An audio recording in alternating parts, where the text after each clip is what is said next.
V torek in v sredo 15. in 16. marca 2016 je v Konjiškem domu kulture potekalo 7. republiško srečanje gledaliških skupin za šole s prilagojenim programom. V 2 dneh se je predstavilo 18 slovenskih osnovnih šol. Letošnji glavni organizator je domača podružnična šola osnovne šole Podgoro, osnovna šola v parku Slovenske Konjice. Lorena Lukovič iz 7. B razreda je k besedi najprej povabila direktorico konjiške občinske uprave Bredo Obrez Preskar. V občini Slovenske Konjice smo izjemno veseli, da lahko gostimo ta dogodek danes tukaj, ker se zavedamo, koliko ustvarjalnega duha, koliko poguma, elana, energije, pa tudi znanja je potrebno, da mladi ustvarjalci prikažejo vse tisto, kar prihaja iz njih in kar bi radi delili z vami. In zato v imenu občine Slovenske Konjice vsem mladim ustvarjalcem iskreno čestitam za njihove nastope, za pogum, elan in energijo in jim želim veliko ustvarjalnih iskric še naprej. Srčne misli in lepe želje je mladim gledališčnikom iz vse Slovenije izrekla tudi ravnateljica Darja Ravnik. Vesela sem, da se je srečanje udeležilo kar 17 šol, da vam je pomembna umetnost in prenašanje le-te na učence. Gerard Hauptmann je rekel, življenje pomeni nepretrgano vrsto osebnih odkritij. Želim si, da bodo učenci danes doživeli lepa odkritja, da bodo ponosni sami nase in uspešni, da bodo vedeli, da so dobri in da zmorejo. Želim vam, da bo danes teklo vse tako, kot ste si zamislili in da vam bo današnji dan in naš kraj ostal v lepem spominu.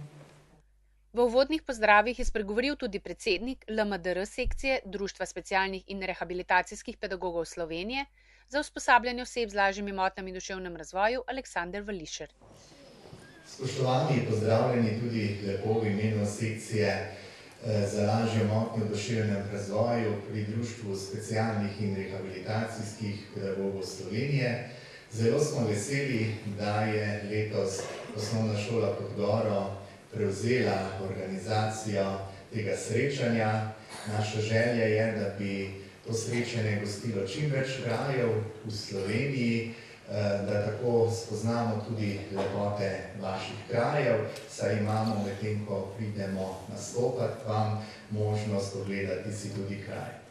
Predstave je še posebej pozorno spremljala strokovna spremljevalka Renata Kalemba in je po vsakem nastopu bila na voljo mentorjem za kritiko, predloge in pripombe.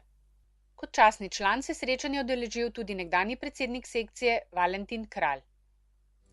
Prvi so se predstavili domači gledaličniki iz šole v parku s predstavo Pod medvedovim dežnikom, prirejena po istoimenski knjigi Svetlane Makarovič.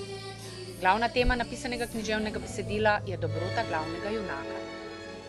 Znana živalska pravljica se dogaja v gozdu in postavlja v prvi plan vrline, kot so velikodušnost, čutnost in pomoč drugim, značajske lastnosti, ki jih v veliki meri premore dobrosrčni in prijazni medved. Ta v deževnem dnevu vzame pod svoj novi rdeči dežnik, ki ga je dobil za darilo, najmanjše in najšibkejše gozdne živali, srnico, zajčka, miško in veverico, ter si tako s svojo ljubeznivostjo pridobi njihove simpatije in prijateljstvo. Sebična lisica, ki nasprotno zavrne vse njihove prošnje za pomoč, pa mora naslednji dan na sončno nedeljo sama prenašati svojo dolgočasno družbo, saj se nihče ne zmeni zanjo.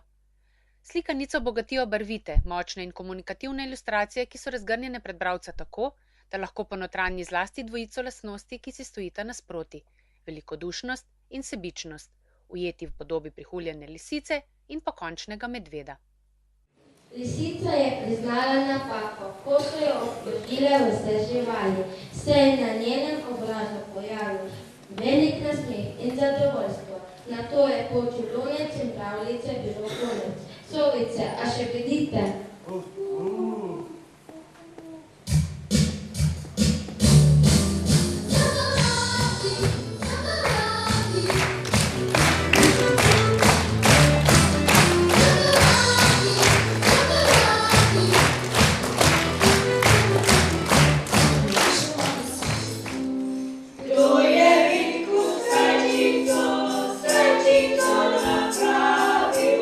Kdo je Vinku Srčico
Cvetje oder je v 16. stoletju zapisal najbolj znani angleški dramatik William Shakespeare.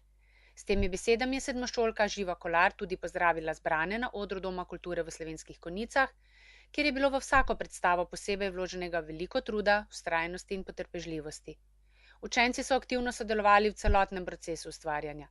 Dokazali so, da zmorejo veliko.